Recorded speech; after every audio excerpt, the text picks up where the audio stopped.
এক গ্রামে এক কিশোর ছিল, নাম তার রাহুল। পড়াশোনায় তার মন বসতো না, মনোযোগ তার দুর্বল দিক। একদিন তার বাবা তাকে একটা নতুন শিক্ষা দিতে চাইলেন। বাবা বললেন, এই বালতিতে পানি ভর্তি করো, তারপর মাথার উপর রেখে গোটা মাঠটা ঘুরে এসো, কিন্তু মনে রেখো এক ফোঁটা পানিও পড়া যাবে না।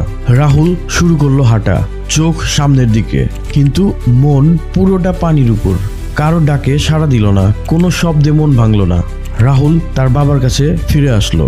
সে বলল, বাবা আমি পেরেছি, এক ফোঁটাও পানি ফেলিনি। বাবা হেসে বললেন, তাহলে বলো তো মাঠে কারা ছিল, কে খেলছিল, পাখিরা কেমন ডাকছিল? রাহুল বলল, আমি তো কিছু দেখিনি, আমি তো শুধু বালতির পানির দিকেই মন দিয়েছিলাম। বাবা বললেন, এই তো ফোকাস।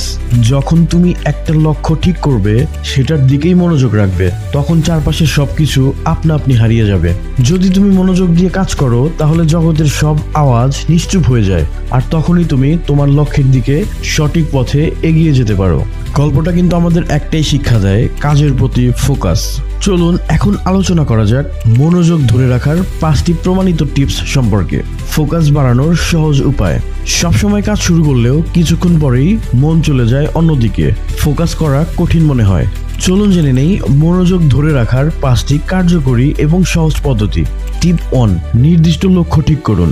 প্রথমেই নিজের জন্য একটা পরিষ্কার লক্ষ্য ঠিক করুন। যেমন, আজকে 2 ঘন্টা একটা রিপোর্ট শেষ করব। লক্ষ্য স্পষ্ট থাকলে মন জানে কি করতে হবে, ফলে মনোযোগ অন্যদিকে সরে না। দ্বিতীয় টিপ, পোমোডোরো টেকনিক ব্যবহার করুন। 25 মিনিট মনোযোগ দিয়ে কাজ করুন, তারপর 5 মিনিট বিশ্রাম। এভাবে 4 বার করার পর 15 থেকে 30 মিনিটের বড় বিরতি। ফলাফল, মন থাকবে টাটকা, ফোকাস থাকবে পাকা। টিপ 3, ফোন আর সোশ্যাল মিডিয়া দূরে রাখুন। ডিভাইস ডিস্ট্রাকশন কমাতে হবে। ফোন সাইলেন্ট বা এয়ারপ্লেন মোডে রাখতে হবে।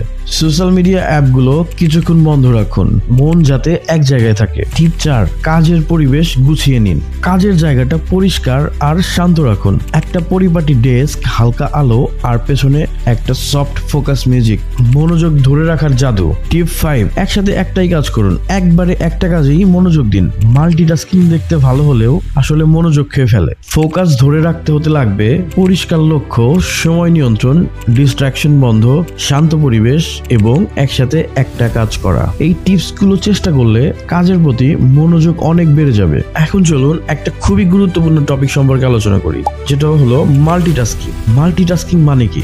মাল্টিটাস্কিং বলতে বোঝানো হয় একসাথে একাধিক কাজ করা। যেমন একদিকে ইমেইল লেখা, আরেকদিকে ফোনে কথা বলা বা সোশ্যাল মিডিয়ায় চোখ রাখা।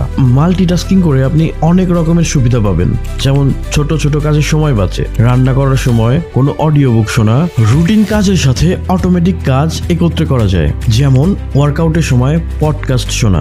মাল্টিটাস্কিং ডেভেলপমেন্ট, যারা প্রজেক্ট ম্যানেজমেন্ট বা দল পরিচালনায় আছে, তাদের একাধিক কাজ মাথায় রাখতে হবে।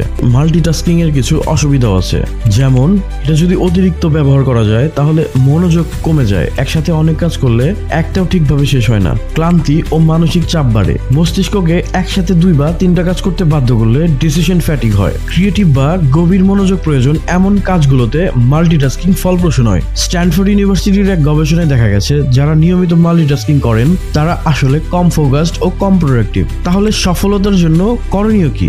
স্মার্ট মাল্টিটাস্কিং করুন।